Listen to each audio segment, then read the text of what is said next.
Unsure of your dream? Study abroad destination? Clear your doubts. Videsh Consult. Call 9676502888.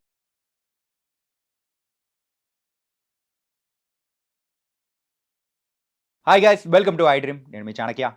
Trump ఎప్పుడైతే మరి అమెరికాలో అధికారంలోకి వచ్చాడో అప్పటి నుంచి ప్రపంచంలో ఉన్న ప్రతి ఒక్కరికి కూడా తెలియని కష్టాలు అనేది కూడా వస్తున్నాయి. మరి మొన్నటి వరకు మనం ట్రేడ్ చూసాం. కాకపోతే ఇప్పుడైతే డైరెక్ట్గా మరి విద్యార్థుల పైన కూడా తన జులుం అనేది కూడా విధిస్తున్నాడు. అదేంటంటే హార్వర్డ్ యూనివర్సిటీలో ఎవరైతే ఫారెన్ మరి స్టూడెంట్స్ చదువుకుంటున్నారో వాళ్ళందరినీ కూడా గెట్ అవుట్ అని చెప్పేసి అందరినీ కూడా బయటికి తోసేయమని కూడా చెప్పాడు. అండ్ దీని ద్వారా సుమారు మన దేశం నుంచి ఉన్న 600 మంది స్టూడెంట్స్ మీద ఇంపాక్ట్ పడబోతుంది. అండ్ దీని గురించి ఈ ఇంపాక్ట్ ఎన్ని రోజులు కొనసాగుతుంది అండ్ వేరే యూనివర్సిటీస్కి కూడా మరి అయితే ఇది పాకుతుందా ఏంటా అనేది తెలుసుకుందాము. అండ్ దీని గురించి ఎక్స్ప్లెయిన్ చేయడానికి సీనియర్ హైకోర్టు న్యాయవాది పృథ్వీ గారు ఇప్పుడు మనతో పాటున్నారు. అలాగే ఆయన ఇమిగ్రేషన్ లాయర్ కూడా. మరి ఈ విషయాలు అనేది కూడా ఆయన్నే అడిగి తెలుసుకుందాం. Hi sir. నమస్తే చాణక్య. నమస్తే సార్. యాజ్ ఏ ఇమిగ్రేషన్ లాయర్గా ఐ థింక్ ఈ టాపిక్కి పర్ఫెక్ట్ ఆన్సర్ అనేది మీ దగ్గర నుంచే వస్తుంది అనుకున్నాం సార్. ఏంటంటే ట్రంప్ అయితే గెట్ అవుట్ అని చెప్పేసి కంప్లీట్ డోర్స్ అనేది కూడా క్లోజ్ చేశాడు. ప్రఖ్యాత హార్వర్డ్ యూనివర్సిటీ, అందులో చదువుతున్న వాళ్ళు అండ్ వాళ్ళ మీద ఇంపాక్ట్ మెయిన్గా ఎలా పడబోతుందంటారు? Chanakya, top second university in the world Harvard's university. Harvard's యూనివర్సిటీలో ఉండేటువంటి చదువుకునే పిల్లల యొక్క భవిష్యత్తు అనేది that will be in stars అని చెప్పి ప్రతి వాళ్ళకి నోన్డ్ ట్రూత్. దాన్ని దేంట్లో హార్వర్డ్స్ యూనివర్సిటీ చదువుకున్న ఈవెన్ ఇండియన్ పొలిటీషియన్స్ కూడా చాలామందికి చాలా గర్వంగా చెప్తారు, మీ హార్వర్డ్స్ యూనివర్సిటీ నుంచి వచ్చాను తెలుసా. పెద్ద పెద్ద బిజినెస్ మ్యాన్స్ మీ హార్వర్డ్స్ యూనివర్సిటీ నుంచి వచ్చాం అంటే, హార్వర్డ్స్ యూనివర్సిటీ నుంచి చదువుకున్న వాళ్ళకి వాళ్ళ భవిష్యత్తు అన్నది బంగారు బాట అన్నది దాంట్లో డౌటే లేదు. కానీ నిన్న ట్రంప్ తీసుకున్న నిర్ణయం హార్వర్డ్స్ యూనివర్సిటీలో ఉండేటువంటి ఫారెన్ స్టూడెంట్స్ అందరినీ కూడా please close the gates, stop them for 2025 to 2026 and also existing students ముందు బయట పంపేసేయండి అని చెప్పటం. ఈ విద్యా రంగంలో ముఖ్యంగా భారతీయ విద్యా రంగంలో ఉండేటువంటి ఆశలతో ఉండేటువంటి స్టూడెంట్స్కి చాలా పెద్ద సెట్ బ్యాక్ అని చెప్పచ్చు. ఎందుకు చేశారు అంటే, బికాజ్ తనకుండేటువంటి ఇన్ఫర్మేషన్, తనకుండేటువంటి స్పై నెట్వర్కింగ్ కానీ, నిన్న జరిగినటువంటి ఇజ్రాయెల్ ఎంబసీ మీద దుండగులు అటాక్ చేసి అక్కడ ఉండేటువంటి ఇజ్రాయెల్ ఎంబసీలో ఉండేటువంటి డిప్లొమాట్స్ని ఇద్దరిని చంపేయటం, ఆ తర్వాత ఈ అక్కడ జరుగుతున్నటువంటి ఇజ్రాయెల్ చేస్తున్న వార్కి విగ్నెస్ట్గా ఉండి అక్కడ ఇజ్రాయెల్ కంట్రీకి డైరెక్ట్గా వ్యతిరేకంగా ఉండేటువంటి పాలస్తీన్ సానుభూతి పరులందరూ కూడా హార్వర్డ్స్ యూనివర్సిటీలో ఒక ఇండస్ట్రీ లాగా వాళ్ళు సపోర్ట్ చేస్తున్నారు, తయారవుతున్నారు. అంటే ఈ ఒక రకంగా చెప్పాలంటే ఈ దేశ భద్రతకు వాళ్ళు ఆటంకం. అక్కడ వచ్చిన foreign students including Pakistan students are there, Arab students are there and many country students are there. Unfortunately Indians are there. Okay, వీళ్ళందరినీ వెంటనే పంపించేసేయండి, ఇక్కడ ఉంచొద్దు అని చెప్పేసేసారు. మనకి మెయిన్ ఏంటంటే ఈ ఎంఎస్కి వెళ్ళే వాళ్ళు కానీ లేకపోతే బ్యాచిలర్ డిగ్రీస్కి వెళ్ళేవాళ్ళు వాళ్ళకి పెద్ద ప్రాబ్లం లేదు. ఓకే, ప్రాబ్లం ఎక్కడ వస్తుందంటే ఈ జాయింట్ ప్రోగ్రామ్స్ నడుస్తున్నాయి, స్టూడెంట్స్ ఎక్స్చేంజ్ ప్రోగ్రామ్స్ నడుస్తున్నాయి. ఆల్మోస్ట్ అన్ని యూనివర్సిటీస్లోనూ ఉన్నాయి, యూనివర్సిటీలో పెద్ద కాలేజెస్ అన్నింటిలోనూ ఉన్నాయి. అంటే మనకి what you said is correct, 600 students already joint student exchange program నడుస్తున్నారు. ఇది వారికి education is a country or state or the town oriented. ఇప్పుడు గ్లోబల్ ఓరియంటెడ్ అయిపోయింది. ఇక్కడ నుంచి అక్కడికి వెళ్ళి చదువుతాం, అక్కడి నుంచి కంటిన్యూ అవుతాం, కామన్ అయిపోయింది. అన్ని యూనివర్సిటీ జేఎన్టీయూ బేస్డ్ తోటి ఉన్న యూనివర్సిటీ కానీ అన్ని మన తెలంగాణలో ఉండేటువంటి యూనివర్సిటీస్, ఆంధ్రాలో ఉండే యూనివర్సిటీస్ అన్నిట్లో కూడా ఈ కొలాబరేటెడ్ ప్రోగ్రాంలో that Harvard's university is one of the university where they have selected for continuation of education. అంటే బీటెక్ ఇక్కడ 2 సంవత్సరాలు చేస్తారు, తర్వాత అక్కడ 2 సంవత్సరాలు చేస్తారు. ఎంఎస్ కంటిన్యూ డిగ్రీ ప్రోగ్రామ్ ఉంది, ఇక్కడ అది 5 years కోర్సు, ఇక్కడ 3 years చేస్తారు, అక్కడ 2 years, లేకపోతే 2 years ఇక్కడ 3 years అక్కడ. ఓకే, వాళ్ళకి ఇది పెద్ద సెట్ బ్యాక్ అని చెప్పచ్చు. ఎందుకంటే ఎగ్జిస్టింగ్ వాళ్ళని బయటికి వెళ్ళిపోమంటే వాళ్ళు వెళ్ళింది కేవలం ఈ యూత్ ఎక్స్చేంజ్ ప్రోగ్రాంలో వెళ్ళిన వాళ్ళే, యూత్ ఎడ్యుకేషనల్ ప్రోగ్రాంలో యూత్ ఎక్స్చేంజ్ ఎడ్యుకేషన్ ప్రోగ్రాంలో వెళ్ళిన వాళ్ళే. వాళ్ళందరూ కూడా ఈ రోజున బయటికి వెళ్ళి ఇంకో యూనివర్సిటీస్ని ఎత్తుక్కుని అక్కడ కంటిన్యూ చేయాల్సిన పరిస్థితి వస్తుంది. కొలాబరేషన్ వైజ్గా వచ్చేసరికి ఇప్పుడు ఒక యూనివర్సిటీ ఉందనుకున్నాం, అపోలో యూనివర్సిటీ, అపోలో కాలేజ్ ఉంది, లేకపోతే మనకి ఇక్కడ ఉండేటువంటి ఏదైనా ఒక కాలేజ్ ఎగ్జాంపుల్ తీసుకో, సిబిఐటి ప్రోగ్రామ్, దాంట్లో ఉండేటువంటి యూత్ ప్రోగ్రాంలో ఉండేటువంటి వాళ్ళు అకాడమీ ఎక్కడ ఎండ్ అవుద్ది అంటే అక్కడ ఎండ్ అవుద్ది, ఇక్కడ స్టార్ట్ అవుద్ది, అక్కడ ఎండ్ అవుద్ది. ఇక్కడ స్టార్ట్ అయ్యి అక్కడ ఎండ్ అయిన వాళ్ళకి ఈ యూనివర్సిటీ ఎంతవరకు ఉంటుంది, వీళ్ళ చేతిలో ఉంటారు, పిల్లలు అక్కడ ఉంటారు.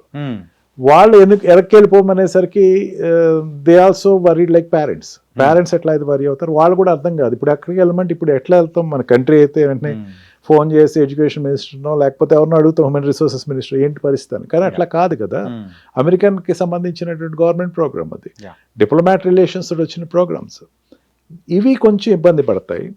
అండ్ అక్కడ ఉన్న యూనివర్సిటీస్లో ఉండే పిల్లల్ని అందరినీ బయటికి వెళ్ళిపోమన్నాడు. అండ్ అఫ్ కోర్స్ మళ్ళీ తన ఇంకో స్టేట్మెంట్ కూడా వచ్చింది, నేను 6 ప్రయారిటీస్ పెట్టాను, 6 గైడ్లైన్స్ పెట్టాను, ఈ గైడ్లైన్స్లో ఉంటే ఉన్నవాళ్ళు ఉండండి, బట్ ఎనీవే 25-26 ఆపేసేయండి. అంటే ఇంకా వచ్చే వాళ్ళతో మాకు అవసరం లేదు, ఇంకా అడ్మిషన్స్ వద్దనే వద్దు, అది ఫారిన్ స్టూడెంట్స్ని మాత్రం తీసుకోవద్దు అని కరాఖండిగా చెప్పేశాడు. ఓకే, సెకండ్ టాప్ యూనివర్సిటీ అది. అందుకని ఏంటంటే ఎక్కువ ఆశపడతారు ఆ యూనివర్సిటీకి. ఆ కాలేజ్ ఆ యూనివర్సిటీలో seat, I mean joint program ఉంది అంటే అడ్మిషన్స్ కూడా దానికి తగ్గట్టే ఉంటాయి. అంటే creamy students will go, and knowledgeful students, top ranked students will go there. Okay, వాళ్ళకి సెట్ బ్యాక్. అందరూ సెలెక్ట్ అవ్వరు మళ్ళీ చైతన్య దీంట్లో. ఎవరు సెలెక్ట్ అవుతారంటే ఈ టాప్ ర్యాంకర్స్ ఎవరైతే ఉన్నారో వాళ్ళు దానికి వెళ్ళి సెలెక్ట్ అవుతారు. వాళ్ళందరికీ ఇది set back, and they have to search for new universities there in. Sir ఇక్కడ స్టార్టింగ్లో నేను చెప్పిన నెంబర్ 600 మెంబర్స్ వరకు ఇంపాక్ట్ పడే అవకాశాలు ఉంటాయంటున్నారు. కాకపోతే ఆల్రెడీ అందులో డాక్టరేట్ చేస్తున్న వాళ్ళు కానీ, అండ్ వేరే ప్రోగ్రామ్స్కి సంబంధించి ఎంఎస్ చదువుతున్న వాళ్ళు కానీ, వీళ్ళందరికీ డోర్స్ క్లోజ్ అన్నప్పుడు ఈ నెంబర్ అనేది కూడా ఎంత ఉండొచ్చు అప్రాక్సిమేట్గా? నేనంటే ఇండియన్స్ 600 మెంబర్స్ మీరు చెప్పింది. నో, అంటే ఈ ప్రోగ్రామ్స్ వరకు ఓకే సార్, కాకపోతే మిగతా దేశాల నుంచి వచ్చిన వాళ్ళందరూ కూడా మొత్తం it will running nearly about 3000 ఆర్డ్ ఎంతో చెప్పారు వాళ్ళు. 3800 స్టూడెంట్స్ ఎంత ఎఫెక్ట్ అవుతున్నారు రన్నింగ్ స్టూడెంట్స్ అని చెప్పేసి అన్నారు. Not of PhD, not of post vertical other programs after post graduation. వాళ్ళ నెంబర్ లెక్క వేయరు కమ్మని జనరల్గా, ఎందుకంటే వాళ్ళు చదువుతా ఆ యూనివర్సిటీలో అసిస్టెంట్ ప్రొఫెసర్స్ చేస్తారు, కానీ వాళ్ళు కూడా బయటికి వెళ్ళిపోమన్నాడు. ఇంక్లూడింగ్ అసలు ఫారినర్ అనేవాడు దీంట్లో ఉండొద్దు, యుఎస్ సిటిజన్ దీంట్లో ఉండేది చూడండి అన్నాడు. అది తప్ప రైట్ అనే కన్నా ప్రస్తుతం స్టూడెంట్స్ భవిష్యత్తు మాత్రం కొంచెం దాంట్లో చదువుతున్న వాళ్ళకి మెయిన్గా మన తెలంగాణ నుంచి వెళ్ళేవాళ్ళు చాలామంది ఉన్నారు.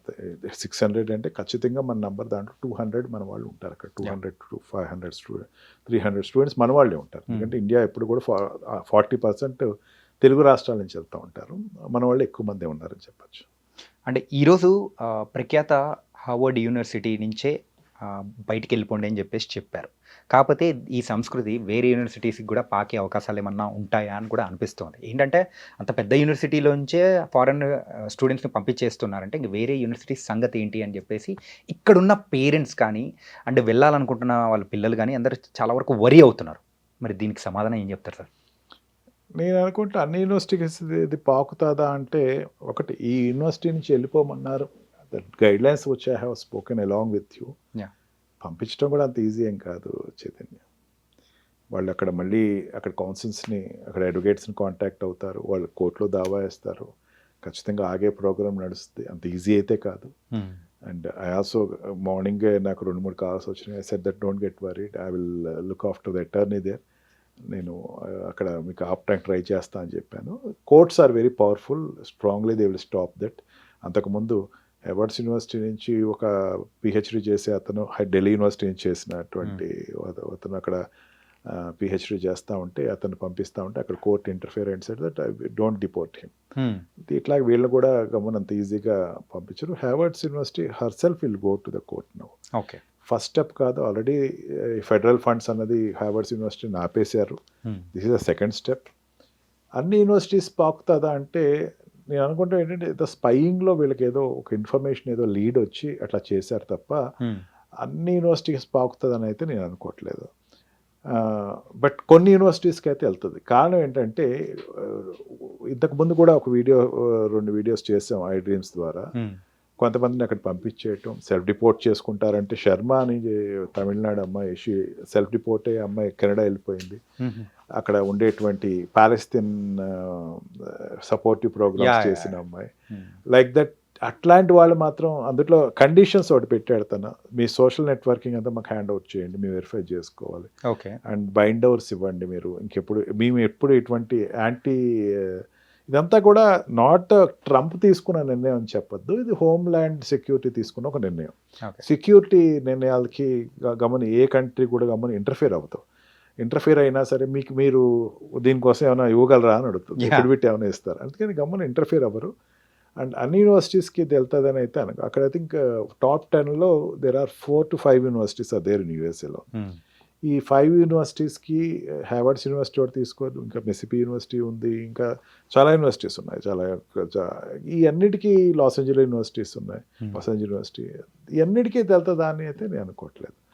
అండ్ తను తీసుకున్న నిర్ణయం సెక్యూరిటీ పరంగా కాబట్టి మనం ఆ మాట అనగలం. ఎందుకంటే యూనివర్సిటీకి పిల్లలు వస్తే కనుక వ్యాపారం తనకే అవుతుంది, డబ్బు తనకి కంట్రీకే వస్తుంది. అంత ఈజీగా కంట్రీకి డబ్బు వద్దు అనే మాట ఉంటుంది. ఎందుకంటే కంట్రీ తోటి ఎప్పుడు కూడా ఇప్పటి వరకు ఆ రోజు నుంచి ఈ రోజు వరకు స్టూడెంట్స్కి రెగ్యులేట్ చేశాడే కానీ స్టాపేజ్ అయితే చేయలేదు. రెగ్యులేట్ చేయడానికి ట్రై చేశాడు, to build confidence with the local people, local వాళ్ళకి కొంచెం కాన్ఫిడెన్స్ కోసం రెగ్యులేట్ చేశాడు. ఆపే ఆస్కారం ఉంటుంది అయితే నేను అనుకోవట్లేదు. యూనివర్సిటీస్ మీద వైల్డ్ ఐ అయితే ఉంటుంది. ఒకటి చెప్పచ్చు చైతన్య, ఇప్పుడు కొంతమంది అటాక్ చేశారు అన్నారు, కొంతమందిలో ఏ యూనివర్సిటీస్ నుంచి ఉన్నారు అనేది ఏదైనా లీడ్ ఉంటే కనుక ఆ మిగతా యూనివర్సిటీస్లో కూడా సపోర్టర్స్ ఉన్నారంటే మాత్రం ఊరుకోడు. ఓకే, ఇప్పుడు మనం అనకూడదు ఆ మాట, ఎందుకంటే మనం ఒక పెద్ద సెట్ బ్యాక్ నుంచి వచ్చాం. మనం జమ్మూ అండ్ కాశ్మీర్లో జరిగిన పహల్మా దాడి నుంచి వచ్చిన తర్వాత మనం ఎటువంటి నిర్ణయాలు తీసుకున్నాం, మీరే ఆపేస్తాను, అటువంటిది ఆ కంట్రీ స్టూడెంట్స్ ఆపేస్తానని చెప్పేసాను. దాన్ని తప్పట్టం అన్నది కూడా I don't think it is a good view. ఆ కంట్రీ నిర్ణయం తీసుకుంటుంది, మన మీద కక్ష కొద్దీ కాదు, ఆ కంట్రీ రక్షణ కొద్దీ తీసుకుంటుంది. ఒక కంట్రీ రక్షణ కొద్దీ అయినా నిర్ణయం తీసుకుంటా ఉంటే మనం అందరం సపోర్ట్ చేయాలి. పేరెంట్స్ కూడా అదే చెప్తాను నేను, మీ పిల్లల భవిష్యత్తు ఎటువంటి బాధ రాదు, కాకపోతే మీ పిల్లలకి మీరు చెప్పండి, దయచేసి మనం చెప్తా ఉంటాం ఆకతాయి పిల్లలతో తిరగద్దురా, లేకపోతే కొంచెం యాంటీ సోషల్ ఎలిమెంట్స్తో తిరగద్దు, మీరు చెప్పండి మీ పిల్లలకి. మీ పిల్లలు కనుక అక్కడ ఎటువంటి ప్రోగ్రాంలోనూ ఎటువంటి యాంటీ సోషల్ యాక్టివిటీస్ లేరు అనుకుంటే కనుక మీరు చక్కగా తడిగొడ్లు వేసుకుని పడుకోవచ్చు హ్యాపీగా, మా పిల్లవాడు మంచివాడండి అని. Verify with your children. I strongly recommend to the children, to the parents, please ask your children. మీరు ఏమైనా ఉంటే చెప్పండి. ఓకే, మీకు సోషల్ నెట్వర్క్ ఓపెన్ చేస్తున్నారు, వాళ్ళు అడిగారు, గౌరవంగా అడిగారు, ఖచ్చితంగా అందరు సోషల్ నెట్వర్క్ అయితే వెరిఫై చేస్తారు, వెరిఫై చేసి తీసుకుంటారు. దానిలో కనుక ఎక్కడైనా జరిగితే మాత్రం స్టూడెంట్స్ని ఎవరిని ఉపేక్షించడు. Okay, and it's a security measure, not a setback measure or diplomatic measure అని అనుకుంటున్నాను. సార్, యూజువల్గా యూనివర్సిటీస్కి చదువుకోవడానికి వెళ్ళిన స్టూడెంట్స్ సో ఈ మధ్యలో ఇలాంటి వాటి వల్ల సో కోర్టులు, కేసులు అని చెప్పేసి మళ్ళీ దాని మీద పడుతూ వాళ్ళ ఫోకస్ అనేది కూడా మిస్ అయిపోయి సంథింగ్ ప్రాబ్లం అనేది ఫేస్ చేస్తారు కదా. It's true. కానీ ఇంకా వెళ్ళే వాళ్ళ సంగతి ఒకసారి ఆలోచించుకుంటే అయ్యో ఇన్ని జరుగుతున్నాయి, ఇప్పుడు యూఎస్ ఎందుకు లేరా బాబు అని చెప్పేసి అనుకునే సందర్భాలు కూడా వస్తాయేమో. ఇయర్ డ్రాస్టిక్గా పడిపోయిందా యూనివర్సిటీ, అమెరికా యూనివర్సిటీకి వెళ్ళేటువంటి పిల్లలు చాలా ఏజెన్సీస్ని అడుగుతూ ఉంటాను, పెద్దంత వెళ్ళలేదండి ఇయర్. ఈవెన్ అమెరికా ఓపెన్ చేసిన బులెటిన్లోనే తనకు చాలా క్లియర్గా పడింది, 30%కి వచ్చేసారు. అంటే 100%, 100 మంది వెళ్ళేవాళ్ళు 30 మంది వెళ్తున్నారు. వాళ్ళు కూడా స్క్రూటనైజింగ్ గట్టిగానే చేస్తున్నారు, అంత ఈజీగా అయితే లేదు. Good or bad, it's a business for any country. Australia open చేసింది తంటూరు, ఆస్ట్రియా ఓపెన్ చేసింది, యూరోపియన్ కంట్రీస్ అన్నీ ఓపెన్ చేసినాయి, కెనడా ఓపెన్ చేసింది, వై టు అమెరికా. మనం ఇంకా మన పిల్లల భవిష్యత్తు అంటే కేవలం 4-5 యూనివర్సిటీస్ అక్కడ ఉన్నాయి, ఇంకా టాప్ 10లో ఇంకా 5 బయట కంట్రీస్లోనే ఉన్నాయి కదా. England first universities in England, ఫ్రాన్స్లో ఉన్నాయి, ఆస్ట్రేలియాలో ఉన్నాయి, అన్ని యూనివర్సిటీస్ ఉన్నాయి. బెటర్ అక్కడికి వెళ్ళాలి అన్నటువంటి డ్రీమ్ కన్నా నేను నా భవిష్యత్తు బాగోవాలనుకున్న వాళ్ళు ఎవరైనా సరే ఇంకో యూనివర్సిటీస్, ఆస్ట్రేలియా వెళ్ళొచ్చు, యూరోపియన్ కంట్రీస్కి వెళ్ళొచ్చు, ఇంగ్లాండ్ వెళ్ళొచ్చు, కెనడా వెళ్ళొచ్చు. కెనడాలో కూడా ఎక్స్చేంజ్ ప్రోగ్రామ్స్ ఉన్నాయి. అది అమెరికా ఆపేసింది కాబట్టి భవిష్యత్తు ఇది అయిపోతుంది అని అయితే ఐ డోంట్ బిలీవ్ సో. కొంచెం డిప్రెషన్ ఉంటుంది, but not to that scale. నా పిల్లోడు భవిష్యత్తు అయిపోయింది, ఇంకేం లేదు, రేపొద్దు నుంచి నేను వ్యాపారంలో పెట్టేయాలి, నా పిల్లోడిని పొలం పంపించాలి, ఇంతవరకు ఉండదు. కానీ వెళ్ళిన ఇప్పుడు డిపోర్ట్ చేసిన పిల్లలకు కూడా యూనివర్సిటీస్ చక్కగా తీసుకెళ్ళిపోతారు వాళ్ళు, అంత ఈజీగా ఏమి ఉండరు. కాకపోతే పిహెచ్డి స్టూడెంట్స్ కొంచెం ఇబ్బంది వస్తుంది. పిహెచ్డి స్టూడెంట్స్కి ఏమవుతుందంటే మెంటర్స్ ఉంటారు, అక్కడ వాళ్ళు ప్రొఫెసర్స్ ఉంటారు, వాళ్ళు మిస్ అయిపోతారు. అండ్ అన్ని ఈ యూనివర్సిటీస్, హార్వర్డ్ యూనివర్సిటీలో ఉండేటువంటి డిసిప్లిన్స్, కొన్ని రీసెర్చ్ పేపర్స్ అన్ని యూనివర్సిటీస్లో ఉండవు. ఓకే, రీసెర్చ్ పేపర్స్ తయారు చేసేసినాడు, అక్కడ పబ్లికేషన్ ఇవ్వాలి అక్కడ ఆ యూనివర్సిటీ, అదే ఆపర్చునిటీ పోతుంది. అందుకని చెప్పాడు కానీ ఖచ్చితంగా there will be recycling process will happen. What you said is correct. కోర్టుకి వెళ్ళటం అంటే పిల్లవాడికి ఇబ్బంది, but there is no other option. మనం బయట కంట్రీకి వెళ్ళాం, we have to face what ever come. ఏదొచ్చినా ఫేస్ చేయాలా. పిల్లలకు చెప్పండి దయచేసి ఇప్పటికైనా సరే సోషల్ మీడియాకు దూరంగా ఉండమని. సోషల్ మీడియాలో దూరం ఉండమంటలేదు, సోషల్ మీడియాలో అనవసర ఆటల్లో ఇన్వాల్వ్ అవ్వకండి. ఓపీటీ ప్రోగ్రామ్స్ దాటి బయటికి వెళ్ళి పని చేయొద్దని చెప్పండి. మెయిన్ హాస్టల్లో ప్రతి university, that's Harvard university hostel and residency is very beautiful accommodation ఇస్తారు. దాన్ని వదిలేసి బయటికి వెళ్ళి ఉండటం ఇట్లాంటి చేయకండి. మిగతా యాంటీ సోషల్ ఎలిమెంట్స్ తోటి తక్కువ మీరు స్పెండ్ చేయడానికి కొంచెం ఆలోచించమని చెప్పేసి నేను పర్సనల్గా అడుగుతున్నాను వ్యూవర్స్కి. And the final question about this topic sir, ఈ ప్రాసెస్ అనేది స్టార్ట్ అయిపోయింది సార్? Yes, already started. అంటే 72 hours ఏదో టైం ఇచ్చాడు, 72 hours ఎవిక్ ద యూనివర్సిటీ అన్నాడు. మై గాడ్, ఇంత షార్ట్ టైంలో ఇంకా పెట్టాపడా సర్దుకొని వెళ్ళిపోండి ఇంకా అంటే ఇంకా అక్కడ ఉండొచ్చా, లేకపోతే కండిషన్స్ ఏ పెట్టాడు. మళ్ళీ తర్వాత బులెటిన్ వచ్చింది, 6 కండిషన్స్ ఏ పెట్టాడు. ఈ కండిషన్స్కి మీరు ఫాలో అయితే ఉండండి. లేకపోతే ట్రంప్ దగ్గర ఉండేటువంటి మంచి లక్షణం అదే, తను చెప్తాడు ఫస్ట్, వెంటనే వెనకాల కండిషన్స్ వచ్చేస్తాయి. కండిషన్స్ ఉంటే మీరు ఉండండి అంటాడు. దట్ కండిషన్స్ ఫాలో అవ్వచ్చు, ఫాలో అయితే కెన్ స్టే. 72 hours అయితే టైం ఇచ్చాడు, యూ హ్యావ్ టు లీవ్ అని చెప్పి. బయటికి వెళ్ళిపోమన్నాడు, అంతేగాని ఇంటికి వెళ్ళిపోమన్నాడు. అంటే ఇప్పుడు చిన్న ఇష్యూ. మెయిన్ ఏంటంటే మళ్ళీ ఎక్స్చేంజ్ ప్రోగ్రామ్స్లో ఉండేవాళ్ళు వీళ్ళు. వెంటనే ఆల్రెడీ యూనివర్సిటీస్ అన్నీ కూడా కమ్యూనికేట్ అవుతున్నాయి అక్కడ ఉండేటువంటి అమెరికన్ ఎడ్యుకేషన్ సెక్రటరీస్ తోటి. మిగతా యూనివర్సిటీస్ వెంటనే పిలుస్తాయి. హార్వర్డ్ యూనివర్సిటీ నుంచి వచ్చాడంటే ప్రతి యూనివర్సిటీ పిలుస్తుంది, మన దాంట్లో కంటిన్యూ చేసుకోండి అనిపిస్తుంది. కదా పీర్ ప్రెషర్ ఉంటుంది పిల్లవాడికి, ఇక్కడి నుంచి అక్కడ మారటం, అట్మాస్ఫియర్ మారటం, మళ్ళీ కొత్తగా ఫ్యాకల్టీస్ తోటి ఇబ్బంది ఇవన్నీ ఉంటాయి కదప్ప. వాళ్ళు ఏమి ఎడ్యుకేషన్ ఆపేసేసి ఇంకా పొలం పనులకి అయితే రావక్కర్లేదు. ఓకే, అండ్ పేరెంట్స్ వరీ అవుతున్నది కూడా మెయిన్గా దీని గురించే, అండ్ దాని గురించి కూడా చక్కటి క్లారిటీ అనేది కూడా ఇచ్చారు. So thank you so much sir. Thank you very much.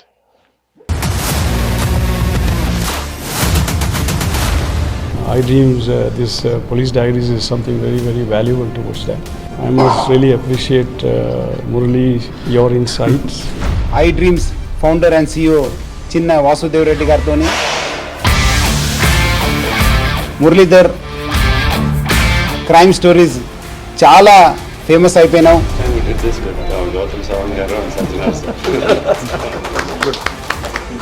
Well done. Congratulate him for doing so well. And I congratulate him, his boss also, for doing so well.